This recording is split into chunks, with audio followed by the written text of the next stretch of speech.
Hi guys, எல்லாருக்கும் வணக்கம் guys. இந்த வீடியோவில் நம்ம என்ன பார்க்க போகிறோன்னா, இந்திய அணிக்கு ஆப்போசிட்டாக தேர்டு டெஸ்ட் போட்டிக்கான ஆஸ்திரேலியா பிளேயிங் லெவலில் விட்டுருக்காங்க.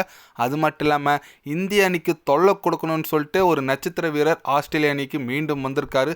அது யார் என்னன்னு சொல்லிட்டு வீடியோவில் பார்க்கலாம். அதுக்கப்புறம் அவங்களோட பிளேயிங் லெவல் யாரெல்லாம் இந்தியாவுக்கு ஆப்போசிட்டாக விளையாட போகிறாங்கன்னு சொல்லிட்டு வீடியோவில் டீட்டெயில்டாக பார்க்கலாம். அதுக்கு முன்னே நீங்கள் நம்ம சேனலுக்கு புதுசாக வந்திருந்தீங்கன்னா ஒரு சப்ஸ்கிரைப் மட்டும் பண்ணிவிட்டு வாங்க, வீடியோக்குள்ளே போகலாம். ஆமாங்க, அதில் யார் ஒரு நட்சத்திர வீரர் வந்திருக்காருன்னு சொல்லிட்டாங்களா? அது வேறு யாரும் இல்லை, நம்ம ஹேசல்வுட் தான் வந்திருக்காரு. போலன் பதிலாக ஹேசல்வுட் மீண்டும் பிளேயிங் லெவலில் எடுத்திருக்காங்க. ஃபஸ்ட்டு மேட்சை இந்தியா ஓரளவுக்கு தொல்லை கொடுத்ததுன்னு பார்த்தீங்கன்னா அது ஹேசல்வுட் தான். 4 விக்கெட் எடுத்தார் ஃபஸ்ட் இன்னிங்ஸ்லாம். இப்போ அவர் செகண்ட் மேட்ச் பார்த்தீங்கன்னா இன்ஜுரியால் வெளியே போனார்.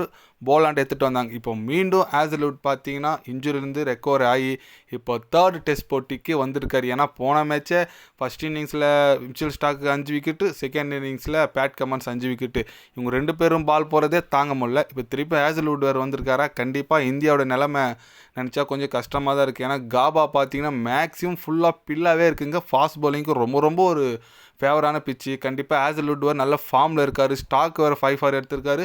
பேட் கமன்ஸ் வேறு 5 ஃபார் எடுத்திருக்காங்க. கண்டிப்பாக இந்திய அணிக்கு பயங்கரமான தொல்லை இருக்குன்னு சொல்லலாம். நாளைக்கு மேட்ச்சு இன்னும் ஒன்று நாளைக்கு காலையிலே தொடங்குதுங்க. நான்லாம் ஏந்துக்கிறதுக்கு மணி 7-8 ஆகும். ஆனால் பார்த்தா நாளைக்கு காலையில் 5 மணிக்கெலாம் போட்டி தொடங்குது. கண்டிப்பாக உங்களுக்கோசரம் ஏந்து 5 மணிக்கு மேட்ச் பார்க்கணும். ஏன்னா கிரிக்கெட் பற்றி அப்டேட்ஸ் போட்டே ஆகணும்ல சேனலில்.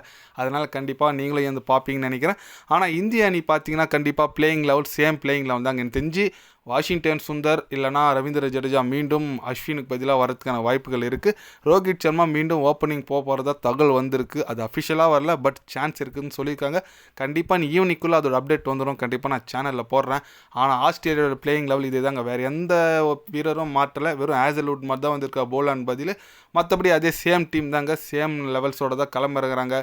கண்டிப்பாக ஆஸ்திரேலியா ஒரு எப்படி சொல்கிறது, அடுத்த போட்டி கொஞ்சம் தொல்லையாக தான் இருப்பாங்க. பட் இந்தியா அடுத்த போட்டி தோத்தா நீங்கள் ஐசிசி டெஸ்ட் சாம்பியன்ஷிப்புக்கான கனவு இருக்க பாருங்கள், அது அப்படியே குழி தோண்டி புடச்சிட வேண்டியதான். ஏன்னா அதோட முடிஞ்சு போச்சு. இந்திய அணி அடுத்த மேட்ச் தோத்தாலே அதுக்கு வாய்ப்பு இல்லாமல் போயிடும். அதனால் கண்டிப்பாக இந்திய அணிக்கு அடுத்த போட்டி வென்றே ஆகணும்னு சொல்லிட்டு ஒரு கட்டாயத்தில் இருக்காங்க. பார்க்கலாம் இந்திய அணி எந்த மாதிரி ஒரு பர்ஃபார்மன்ஸ் பண்ணுறாங்கன்னு சொல்லிட்டு. ஏன்னா ஃபஸ்ட்டு மேட்ச்சு ஜெயிச்சாங்க, செகண்ட் மேட்ச்சு கிட்டத்தட்ட ஒரு 2 நாளே முடிஞ்சிச்சு. இப்போ தேர்ட் டெஸ்ட் போட்டி பார்த்தீங்கன்னா நாளைக்கு தொடங்குது. பிச்சை பார்த்துங்க, அப்படியே வெறும் பில்லாகவே இருக்குங்க. எப்படி சொல்கிறது, பில்லு பிச்சு மாரி இருக்குது. ஃபாஸ்ட் பவுலிங்க்கு ரொம்ப ஒரு சூட்டபிள், ரொம்ப ஒரு இதுவாக இருக்கும். பார்க்கலாம். ஆனால் என்ன ஒன்று, இந்திய அணியில் எந்த ஃபாஸ்ட் பவுலிங் வர போகிறாங்கன்னு சொல்லிட்டு அது ஒரு கேள்வி இருக்குங்க. ஏன்னு கேட்டிங்கன்னா ஜஸ்பிரீத் பும்ரா, சிராஜ் இவங்க 2 பேர் கம்பல்சரி இருப்பாங்க. தேர்டு ஃபாஸ்ட் பவுலராக யார் இருப்பாங்க, அதுதான் ஒரே கேள்வி இருக்குது. இப்போது பிரித்திஷ் கிருஷ்ணா இருக்காரா? அஷித் ரானா ஆல்ரெடி இருக்கார். பட் பிரித்திஷ் கிருஷ்ணா சேஞ்ச் பண்ணுறதுக்கு வாய்ப்பு இருக்குன்னு சொல்லிக்கிறாங்க. ஆகாஷ் தீப்க்கு வாய்ப்பு இருக்குதா சொல்லியிருக்காங்க. அது என்ன ஏதுன்னு சொல்லிட்டு பிளேயிங் லெவல் ஈவினிங்குள்ளே வந்துடும். கண்டிப்பாக நான் சொல்கிறேன். மறக்காமல் சேனலை மட்டும் சப்ஸ்கிரைப் பண்ணி வச்சுக்கோங்க. டே பை டே கிரிக்கெட் பற்றி அப்டேட்ஸ் வந்துன்னே இருக்கும். மறக்காமல் சப்ஸ்கிரைப் மட்டும் கொஞ்சம் பண்ணி வச்சுக்கோங்க. நன்றி, வணக்கம்.